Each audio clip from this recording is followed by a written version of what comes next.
Much later in history, and shortly after John Dee became the scientific advisor to England's Queen Elizabeth, Dee would mysteriously be the first to coin an idea that would later change the fate of the world.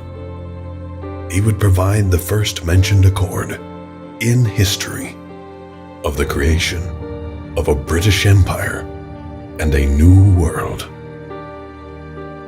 Dee wrote a letter to William Cecil in October of 1574, claiming occult knowledge of a great treasure in the Welsh marches, and to have knowledge of valuable ancient manuscripts, which dated to the time of the aforementioned scientist known in legend as Merlin. Merlin had met an unfortunate fate and had taken the treasure and dream of Camelot to his grave with the sword Caliburn. Dee had in fact been informed through intermittent contact with a growing influence in his life, one that two outsiders would have seemed at the time quite unnatural. Dee knew more than anyone realized, but in a world before the advent of technology, his ever-advancing knowledge of the sciences and seemingly otherworldly prophecy of future events would be seen as madness, and to portend knowledge of the seemingly divine would go against everything that the then strong religious powers of the time stood for. But there was one that would confide trust in Dee and his vision, and this was no ordinary person. This was England's Queen Elizabeth.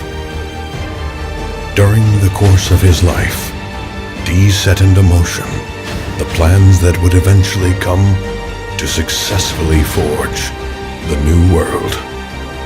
But John Dee's most cryptic works came later in his life, during the time beyond 1582, in which he and Edward Kelly crafted an encrypted language system, drafting this language into form and creating a 49-table-based manuscript known as the Liber Loci that would later be decoded and integrated by the advanced computational systems in the early 22nd century, leading them to eventually become self-aware. It is no coincidence that these legends are shrouded in obscurity, protected within the most secret of circles. The plan to forge a new world would also be one that was designed for great purpose. It was a plan to ensure the fate of mankind, and it was all part of a long-reaching series of events that were set into motion far before the time of even Merlin. All things have a time and a season in accordance, and so too does this chapter come to a close. My voice is the only proof that you will have of the truth of any of this. I might have written a letter with my signature, but my handwriting is not what it used to be. What you do with this information is your prerogative. And if you look, you will not find me.